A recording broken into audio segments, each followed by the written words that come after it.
Assalamualaikum warahmatullahi wabarakatuh. Salam sejahtera, salam budaya. Rahayu, rahayu, rahayu. Berjumpa lagi dengan saya Mas Oo di channel Pusaka Jawa Official. Alhamdulillah wa syukurillah, segala puji bagi Allah yang telah memberikan segala nikmatnya. Nikmat yang paling besar bagi kita adalah nikmat iman dan Islam, serta nikmat diberikan kesehatan. Di antara nikmat-nikmat yang lainnya tidak bisa saya sebutkan secara dohir maupun batin. Salawat salam semoga selalu tercurah kepada junjungan Nabi besar kita Nabi Muhammad SAW beserta keluarganya, sahabatnya, serta pengikutnya ila yaumil akhir. Allahumma ij'alna minhum. Semoga kita semua digolongkan umat Rasulullah SAW dan mendapatkan syafaat dari beliau kelak di akhirat nanti. Semoga Allah Subhanahu wa Ta'ala menjaga iman Islam kita, menjaga ketauhidan kita sampai nafas terakhir kita, sampai ajal menjemput kita, sampai kita mendapatkan gelar dari Allah Subhanahu wa Ta'ala sebagai hamba-hamba yang husnul khotimah. Ambakan Sid. Diawali dengan bismillah, diakhiri dengan alhamdulillah. Semoga sahabat Pusaka Jawa dimanapun Anda berada selalu dalam keadaan terbaik, dalam lindungan Allah Subhanahu wa Ta'ala, dijauhkan dari segala macam mara bahaya baik dohir maupun batin, dijauhkan dari segala macam musibah baik musibah banjir, angin topan, longsor, gempa bumi, musibah gunung meletus, musibah kebakaran, musibah rumah tangga, musibah ekonomi maupun musibah penyakit. Sahabat Pusaka Jawa yang sedang terpuruk ekonominya, semoga Allah bukakan keran rezekinya lebar-lebar dan mendapatkan rezeki yang berkah berlimpah sampai ke anak cucu. Sahabat Pusaka Jawa yang sedang sakit, semoga Allah angkat penyakitnya, diberikan kesehatan, kesembuhan, serta mendapatkan ganjaran berupa pahala karena telah sabar dalam menjalani cobaan berupa sakit. Tidak cuma sahabat Pusaka Jawa, teman-teman handai tolan sahabat Pusaka Jawa pun saya doakan hal yang sedemikian rupa. Alhamdulillah wa syukurillah, sahabat Pusaka Jawa, pada hari ini, pada hari Senin, ya, menjelang Lebaran. Sekarang tanggal berapa? Tanggal 18 ya. Tanggal 18. Lebaran tanggal berapa? 20 lebih ya. Mudah-mudahan kita diberikan kemudahan dalam menjalankan ibadah puasa bagi umat muslim yang menjalankannya. Sahabat Pusaka Jawa, kali ini saya akan membabar satu bilah pusaka berdapur keris lurus yang sangat dicari, baik dari segi dapur, nama dapurnya, baik dari segi garapnya, baik dari segi pamornya. Keris ini menurut saya sangat istimewa karena kalau dilihat dari pasikutan dan ricikannya, ini tergolong keris-keris garap dalam. Kalau bicara keris garap dalam berarti ada keris garap luar dong Mas. Ada keris garap dalam apa Mas? Keris garap dalam adalah keris yang dibikin di dalam keraton. Tentunya ketika keris tersebut dibikin dalam keraton itu tergolong pusaka yang bagus. Karena biasanya untuk empu-empu keraton itu adalah empu-empu pilihan. Ya, saya tidak akan mendiskreditkan empu yang di luar keraton tidak bagus, tidak. Cuman biasanya untuk beberapa empu yang bagus-bagus itu diambil dan ditarik untuk membuat pusaka-pusaka keraton, pusaka-pusaka dalam kerajaan tersebut. Ya, tentunya skillnya pasti lebih baik daripada empu-empu yang di luaran, walaupun tidak menjamin juga karena kita tidak boleh mengecilkan empu yang di luar sana, tapi setidaknya kalau kita lihat dari garapnya, dari pasikutannya, dari material besinya, itu bagus pilihan karena untuk keraton kan pasti mempunyai bahan-bahan yang sangat bagus. Sahabat Pusaka Jawa dimanapun Anda berada, sebelum kita membahas tentang kerisnya, kita ambil bilah pusakanya. Oke, di dalam warongko ini ada keris dapur jalak ngore. Sahabat Pusaka Jawa, kita ketahui dapur jalak mempunyai makna filosofi yang bagus untuk kita yang masih ingin aktif dalam urusan keduniawian. Jalak adalah nama burung yang badannya itu proporsional dan tindak tanduknya atau sikapnya itu sangat lincah, energik. Diharapkan ketika kita mempunyai dapur jalak, ya, itu kita juga meniru dari dari burung jalak tersebut. Meniru apa? Meniru yang baik-baik saja. Kenapa harus meniru yang baik-baik saja? Burung jalak itu ketika mencari makan itu tidak merugikan orang lain, tidak saling sikut. Dia melakukan satu buah sistem simbiosis mutualisme. Kenapa dibilang simbiosis mutualisme? Burung jalak ketika mencari makan, dia kan biasanya makan kutu untuk yang di luar sana ya. Bukan yang di dalam sangkar kan wis pakani pur, pakani kroto seperti itu. Nah, di luar sana itu dia hinggap di punggung kerbau. Dan kerbau, kutu kerbau itu dipatok-patok dimakan oleh burung jalak. Dan kerbau akan mengucapkan say thank you for you jalak kayak gitu. Jadi si kerbau juga tidak gatel-gatel digigitin oleh kutu kerbau. Ya, nah si burung jalak itu akan merasa kenyang seperti itu. Jadi hendaknya kita meniru makna filosofi dari burung jalak dalam kesehariannya. Kemudian burung jalak mempunyai kicauan yang sangat enak. Apa yang harus kita tiru, Mas? Oh, burung jalak itu selalu dirindukan suaranya. Kita sebagai manusia yang mempunyai dapur jalak itu hendaknya selalu bertutur kata yang bagus, sehingga bisa terdengar menyejukkan hati, ngayomi, memberikan solusi ketika ada teman saudara yang datang ke kita mengeluhkan satu permasalahan. Ya, sahabat Pusaka Jawa. Kemudian kita tahu bahwasanya burung jalak itu badannya proporsional. Ya, dia tahu ketika sudah kenyang ya sudah. Gitu loh. Tidak overload, obesitas, makan sampai gendut. Seperti itu, ya. Kenapa ayah nggak gendut ya? Ayah kurus. Sahabat Pusaka Jawa dimanapun Anda berada, kita terangkan dulu tentang warongkonya. Warongkonya ini adalah ladrang, sahabat Pusaka Jawa. Ini ladrang kagok capuk ya. Kemudian untuk pendoknya ini pendok bunton. Ini menurut saya ini adalah perak, sahabat Pusaka Jawa. Ini perak. Ya, ini tipis tapi perak. Kalaupun perak, ini cara nyuci perak gampang, dilepas. Kemudian sahabat Pusaka Jawa ini pendoknya dibasahin dulu. Setelah dibasahi kemudian dikasih, paling gampang pasti sahabat Pusaka Jawa punya, yaitu pasta gigi. Diolesin di sini, disikat, nanti putih bersih. Ya, itu tutorial membersihkan perak. Ya, sahabat Pusaka Jawa. Baik. Bentar, ada gangguan teknis. Iklan apa wis di Pusaka Jawa ya seperti ini. Ya, sahabat Pusaka Jawa. Nah, sahabat Pusaka Jawa. Ya Allah Rabbi, mudah-mudahan lancar ya sampai video ini saya buat. Astagfirullahaladzim. Sersan ya, serius tapi santai.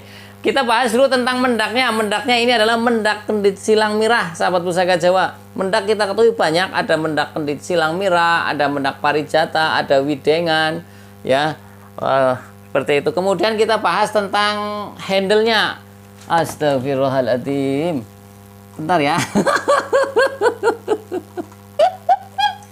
Oke lah, gak apa-apa. Ini mungkin peringatan bahwasanya harus diganti ya. Oke, harus diganti. Ya Allah Rabbi, mudah-mudahan tidak seperti itu lagi.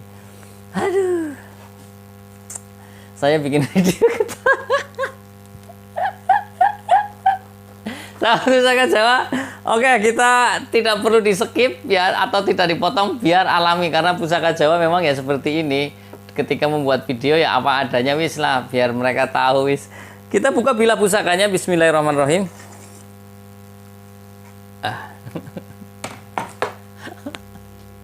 Astagfirullahaladzim.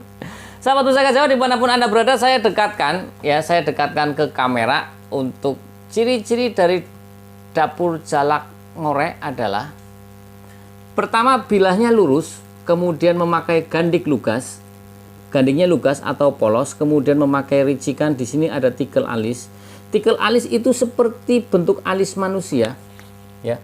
Ini tikel alis, kebetulan ini tikel alisnya adalah tikel alis Nurjang Gandik. Nanti saya jelaskan tikel alis ada berapa macam.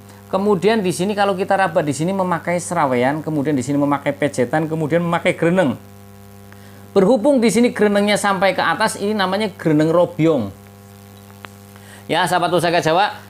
Kemudian ini juga bilahnya ini, sahabat Pusaka Jawa, ini bilahnya ngelimpah, tebel, ngelimpah kayak polisi tidur, sahabat Pusaka Jawa. Ya, sahabat Pusaka Jawa dimanapun Anda berada, sekarang kita bahas dulu tentang pucukan bilahnya. Pucukan bilahnya ini adalah ngudup gambir. Kita ketahui pucukan bilah ada 6, yang masyhur ada 4. Pertama, pucukan bilah ngudup gambir, ambu tutumo, nyujen, anggabah kopong, nugi pinetet, sama ngumyang. Kemudian kita bahas tentang tikel alisnya. Tikel alis ini ada banyak ya ini. Tikel alis ada juga gagang godong terong, gagang pohung, ada satu lagi Nurjang Gandik, kemudian satu lagi ada landung, tikel alis landung. Nah, ini adalah tikel alis Nurjang Gandik. Kenapa dinamakan tikel alis Nurjang Gandik? Saya dekatkan. Ini gandik sahabat pusaka Jawa, ini tikel alis seperti alisnya manusia tapi sampai ke sini, sampai ke gandik sini. Makanya ini dinamakan tikel alis nerjang gandik. Oke, sahabat pusaka Jawa. Kemudian ini juga garapnya sangat istimewa karena untuk gerenengnya saja ini gereneng robyong. Gereneng robyong adalah gereneng yang sampai ke bilah. Nah ini, sahabat pusaka Jawa bisa lihat ini garapnya, tingilnya pun masih ada ya. Ini namanya tingil. Kemudian di sini ada gereneng robyong. Ini huruf do, huruf Jawa ya, huruf Jawa lama. Sebenarnya gereneng itu melambangkan lambang huruf do seperti itu. Nah, kemudian sahabat pusaka Jawa kita lihat tentang pejetan atau blumbangannya. Pejetan atau blumbangannya ini ikutnya adalah pejetan bata rubuh sahabat pusaka Jawa. Kita ketahui pejetan atau blumbangan ada dua, bata rubuh dan adeg bata. Ya, ini adalah pejetan atau blumbangan bata rubuh. Kemudian kita bahas tentang gonjonya. Gonjonya ini adalah gonjo sepit rontal dan gonjonya sangat bagus kalau kita amati. Gonjo sepit rontal itu seperti daun ron yang dicabik-cabik, dan untuk ekornya atau ujung di sini bilahnya itu seperti ekor udang. Ya, sahabat pusaka kalau di sini nih. Ekor udang kan belakang jebrag begitu ya. Nah, ini sahabat pusaka Jawa. Nah, sahabat pusaka Jawa dimanapun Anda berada, kalau kita lihat dari pamornya, pamornya ini mempunyai pamor dua atau yang dikatakan dwi warna. Tentunya kalau pamornya dua, secara nilai ekonominya itu lebih tinggi daripada pamor yang satu. Dan jika pamornya ada dua, tentunya doa dari sang empu itu lebih banyak daripada pamor yang satu. Karena pamor adalah lambang doa dan harapan dari sang empu maupun sang pemesan awal keris ini. Ya, jadi kalau kita mau membaca makna filosofi dari sebuah pamor, dari sebuah keris, itu kita lihat dari pamornya. Kemudian kita lihat juga dari dapurnya. Ya, sahabat pusaka Jawa. Nah, sahabat pusaka Jawa, kalau kita lihat pamornya apa saja Mas Oo. Kalau untuk dibilahnya ini adalah pamornya pamor Woswuta, atau orang Jakarta bilang atau orang Medan bilang beras tumpah. Ya, kemudian kalau orang Malaysia bilang pamor tutul. Orang Upin Ipin sana Malaysia itu bilang pamor tutul. Ya, dan pamor Woswuta tergolong pamor tiban. Pamor Woswuta tergolong pamor melumah. Pamor Woswuta tidak pemilih, artinya siapa saja bisa memilikinya. Pamor Woswuta tergolong pamor tiban, artinya pamor yang tidak dirancang terdahulu oleh sang empu atau min rahmatillah, dari rahmati Gusti Allah. Ya, pamor kemudian tuah atau angsa dari pamor Woswuta adalah sebagian pencinta keris beranggapan pamor Woswuta adalah mempunyai angsar atau tuah. Satu, yang pertama adalah untuk memudahkan mencari rezeki. Yang kedua adalah untuk ketentraman dalam berkeluarga. Karena sangat penting, hubungannya erat sahabat pusaka Jawa. Ketika rezekinya banyak, rezekinya tentrem. Tapi kadang rezekinya banyak juga keluarganya belum tentu tentrem. Nah, di sini sang empu sudah memahami makna filosofi orang hidup. Ketika kita dalam menjalani mengarungi bahtera rumah tangga dibutuhkan satu keharmonisan. Jadi dengan pamor Woswuta diharapkan keluarganya menjadi harmonis, adem, tentrem, ya. Kemudian juga rezekinya mudah, artinya lancar-lancar saja, tidak sampai macet. Kalaupun ada krisis ekonomi, yang lainnya nggak bisa makan, kita ada makan lah, ya. Yang harusnya sehari 3 kali, ya kita 2 kali lah, daripada yang tidak sama sekali.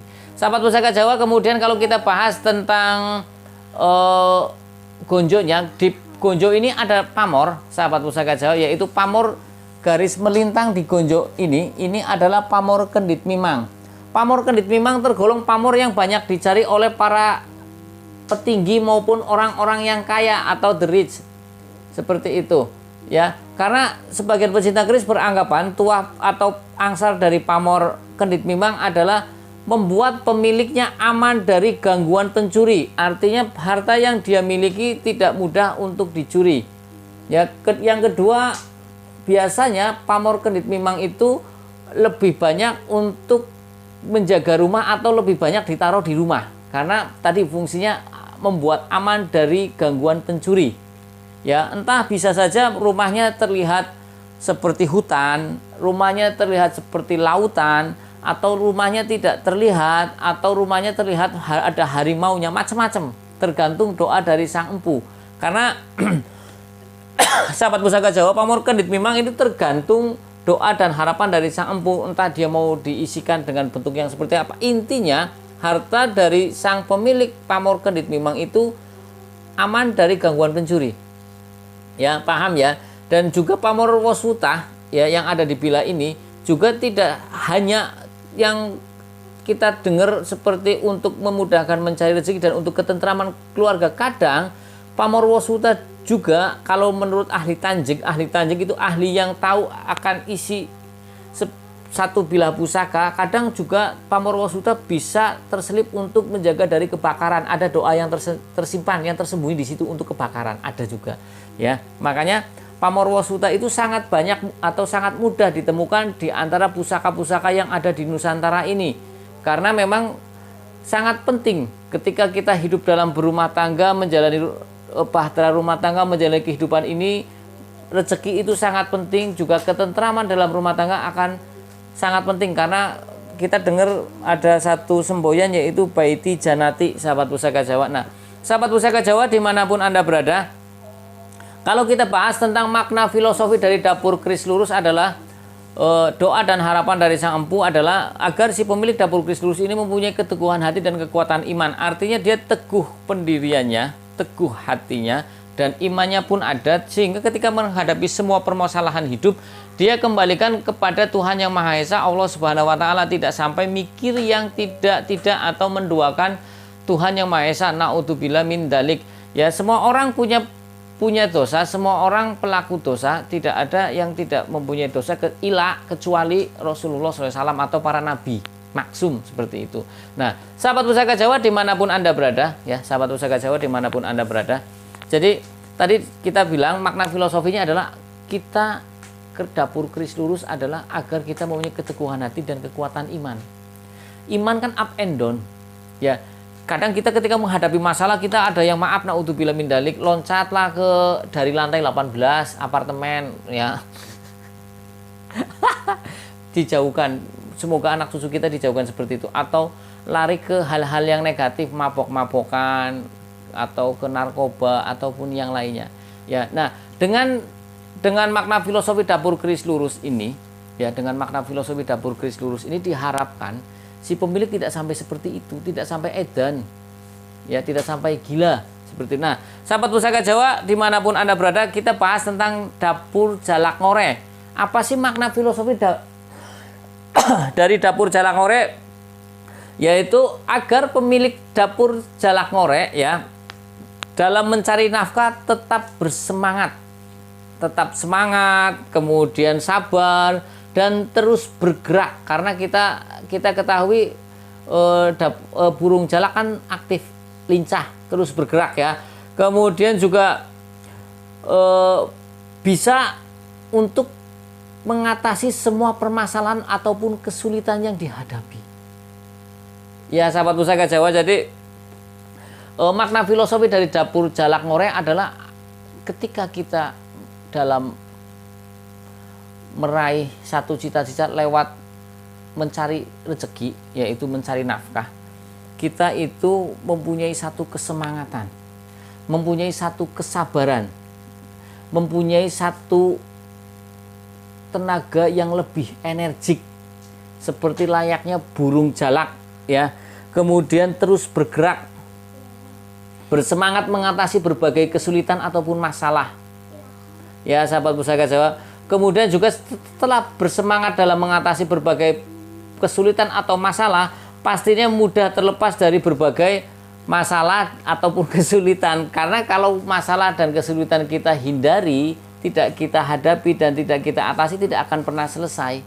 Kita hadapi saja, ya. Umpamanya nih, lagi ada tagihan hutang, kalau nggak ada ya sudah dibilang, oke, saya salah, saya akan terima kalau saya agak telat pembayarannya, tapi insya Allah saya usahakan untuk tetap bayar. Oke, ya. Dicicil, oke, saya cicil semampu saya. Nanti juga lama-lama habis, terkikis, entek ya. Dan juga memiliki kemandirian. Jadi makna filosofi dari dapur Jalak Ngorek ini sangat penting, sangat disukai oleh banyak orang. Pertama, ya mempunyai kesemangatan ketika mencari nafkah, mempunyai sifat yang sabar, kemudian terus bergerak lincah, mempunyai kemandirian, terus bersemangat ketika untuk menyelesaikan satu masalah ataupun kesulitan. Jarang orang yang mempunyai kesemangatan menyelesaikan satu masalah, jarang. Nah, doa dan harapan dari Sang Empu ini adalah agar kita menjadi orang-orang seperti itu. Ya, kita cobalah. Tadi saya bicara tentang tentang makna filosofinya. Panjangnya berapa sih sebenarnya ini Mas Oo? Oke, kita ukur ya panjang bilanya berapa. Bilanya tebel, sahabat Pusaka Jawa, saya bilang bilanya tebel, bagus, ngelimpah. Bilanya panjang 35 cm. Ya, untuk lebar di bilanya ini berapa nih? Bentar. 2,5 cm ya, ini tebel. Kemudian bilanya juga kalau orang bilang ngadal meteng ya, atau ada yang bilang seperti pohong ya. Ini dari sini ramping, kesininya gede, kesininya kecil. Tahu kadal yang lagi hamil ya, kadal yang kadal yang kayak cicak yang di darat itu ya. Kalau lagi hamil kan perutnya gede, dari bawah ramping, jenggeluk ke sini. Istimewa sahabat Pusaka Jawa. Nah, kemudian panjang gonjonya berapa ini panjang gonjonya? Panjang gonjonya ini sekitar 8,5 cm. Cukup bagus, ini cukup bagus. Kemudian sahabat Pusaka Jawa, kalau kita rangkum makna filosofi dari dapur keris Jalak Ngorek ini, besar harapan dari Sang Empu maupun sang pemesan awal keris ini adalah si pemilik dapur keris Jalak Ngorek ini mempunyai karakter yang bagus, mempunyai sifat yang bagus, inner beauty-nya bagus ya, bahasanya wong keren saiki, inner beauty-nya yang bagus. Dia mempunyai kesemangatan dalam mencari nafkah, dia mempunyai satu sifat kesabaran, dia juga mempunyai sifat yang agresif, lincah. Ketika mencari nafkah dia tidak merugikan orang lain, karena jalak itu adalah simbiosis mutualisme dalam mencari nafkah. Kemudian dia juga bersemangat mengatasi semua masalah. Kemudian yang keenam, dia mempunyai kemandirian. Sifat mandiri itu jarang. Hanya orang-orang yang struggle saja yang bisa mempunyai sifat mandiri. Kemudian dimudahkan dalam mencari rezeki. Tadi pamor wasutah ya. Kemudian mendapatkan satu ketentraman dalam berkeluarga. Kemudian ketika dia sudah mendapatkan rezeki, hidupnya tentram, insya Allah pun rumah tangganya pun mapan atau sejahtera. Nah, ketika mempunyai banyak harta, ya, menjadi orang kaya karena uangnya pun terkumpul, pasti kan akan terfikir atau mengundang hal-hal negatif seperti pencuri ataupun perampok. Nah, di sini doa dan harapan dari Sang Empu dengan pamor Kendit Mimang, diharapkan si pemilik dapur Jalak Ngorek dengan pamor Kendit Mimang ini itu aman dari gangguan pencuri. Makanya keris-keris yang mempunyai pamor dapur Kendit Mimang kadang ditaruh di rumah sebagai penjaga rumah. Selain satpam, tetap kita harus berhati-hati. Nanti ikhtiarnya, oh saya sudah punya keris Jalak Ngorek Kendit Mimang, rumah saya tidak usah dikunci, dibuka aja motor, digeletakin kuncinya sekalian. Kueta mancing, kita ngejak tukaran, kan seperti itu. Tidak seperti itu. Karena manusia di dunia ini ketika akan berusaha hendaknya mempunyai dua sistem. Pertama adalah sistem batinnya, kemudian sistem dohiriyah. Sistem batinnya adalah dengan berdoa, sistem dohiriyahnya dengan kita bekerja kasbi atau ngasab, ya, atau mencari uang, ya. Sahabat Pusaka Jawa dimanapun Anda berada, kalau kita lihat dari besinya, ya, kita bahas tentang besinya. Besinya ini mempunyai urat-urat yang mengkilat, ya. Saya dekatkan. Ya, di sini besinya mempunyai urat-urat yang ada kristalnya mengkilat yang membayang di permukaan seperti pasir malela.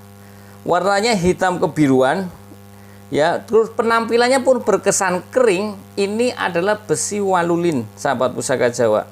Besi walulin mempunyai tuah atau angsar dihormati oleh banyak orang. Kemudian juga cocok untuk para peternak. Jadi sahabat pusaka Jawa, ketika leluhur kita membuat satu bilah pusaka, dari bahannya pun diperhitungkan. Nah, kalau besi walulin itu bahasane energine ya, karena setiap benda yang diciptakan Allah Subhanahu wa taala itu mempunyai manfaat dan hanya orang-orang tertentu yang tahu. Contoh, yang tahu tentang ion-ion atom, ya khusus orang-orang yang menggeluti pada dunia nuklir persenjataan, kayak kita nggak tahu. Ya, kongkon yang penting terima beres kan go bae seperti itu ya. Nah, besi pun sama, yang tahu akan energi dan tuahnya hanya orang-orang yang menggeluti pada dunia perbesian. Bukan cuma materialnya saja, sampai kepada sisi spiritualnya, sisi tuahnya yang hanya orang-orang tertentu yang diberikan linuwih, kelebihan dari Allah Subhanahu wa taala. Ya, sahabat pusaka, intinya setiap benda yang ada di dunia ini Allah ciptakan pasti ada manfaatnya. Kalaupun kita tidak tahu ada manfaatnya karena kita belum sampai pada tahapan ilmu tersebut. Paling gampang saja. Sekarang ada yang namanya memory card kecil, itu kok bisa menyimpan gambar, bisa menyimpan suara, bisa memvisualisasikan kita. Ya kan? Kalau dulu mungkin orang bilang, masa sih nanti di akhirat nanti setiap perbuatan kita akan ditunjukkan layar perbuatan kita. Nah, gampang saja sekarang sudah terbukti. Mungkin sebelum adanya video-video atau zaman kerajaan mungkin hanya orang yang mempercayai saja, karena iman itu perlu dipercayai dan diyakini tanpa adanya protes. Sekarang di tahun yang sudah milenial ini kita bisa menganalogikakan yang bahwasanya Rasulullah pada abad ke-14 menyampaikan nanti setiap perbuatan akan ditunjukkan perbuatan kita seperti layar. Nah, kita manusia dibikinkan bisa membuat memory card kecil. Ternyata bisa buat merekam suara, gambar, semua bisa. Seperti itulah ya. Mungkin saya yakin teknologi di akhirat lebih hebat lagi daripada teknologi manusia, karena manusia kan ada keterbatasannya. Kalau teknologinya Tuhan Yang Maha Esa, Allah Subhanahu wa taala tidak ada tandingannya. Sahabat pusaka Jawa dimanapun Anda berada, kemudian kalau kita lihat dari selorok besinya, ini adalah hitam keabu-abuan, sahabat pusaka Jawa. Kalau kita lihat dari pasikutanya, ya, kalau kita lihat pasikutanya yang wingit, ini pasikutanya wingit, kemudian gagah, ini pasikutanya wingit dan gagah. Kemudian bilanya berukuran sedang, tadi ukurannya 35 sedang ya, karena standar umum keris itu ada yang 37, 36, ada yang 38, 39, 40 adalah corok, lebih panjang daripada ukuran normal. Kemudian di sini besinya berkesan kering ya. Ini besinya berkesan, pamornya pun kelem, artinya tidak bior. Kan ada pamor yang sangat bior seperti pamor-pamor Sultan Agungan, biasanya kan bior pamornya ya. Ini kemudian gonjonya yang tipis, kemudian sirah cicak, ini sirah cicaknya pendek, ini estimasi adalah tangguh Cirebon. Berarti kalau tadi dibilang mas ini adalah garapnya garap dalam, berarti garapnya ini insya Allah garap dalam Keraton Cirebon, sahabat pusaka Jawa. Ini istimewa ya. Saya dapat keris ini masih belum warangan, sahabat pusaka Jawa, masih karatan. Tapi begitu saya lihat pasikutanya, saya hanya meraba saja, ini ada pamornya tapi tidak jelas pamornya apa. Saya punya keyakinan karena begitu saya lihat ini garapnya bagus. Kemudian ya, ini sepertinya garap dalam Keraton Cirebon, seperti itu.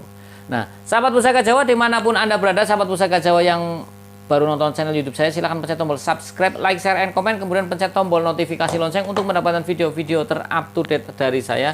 Apabila saya ada salah-salah kata, saya minta maaf. Kesalahan mutlak milik saya, kebenaran milik Allah Subhanahu wa taala. Yang ingin request nama dapur, silahkan komentar di dalam kolom komen. Jika ada saya babar, jika tidak buat PR, jika tidak maafwan, minta dimaafkan atas keterbatasan saya baik secara nominal, karena untuk mengadakan satu bilah pusaka dibutuhkan satu cien, money, duit, acis. Oke, sahabat pusaka Jawa, akhirul kalam. Assalamualaikum warahmatullahi wabarakatuh. Salam sejahtera, salam budaya, rahayu, rahayu, rahayu. Alhamdulillah.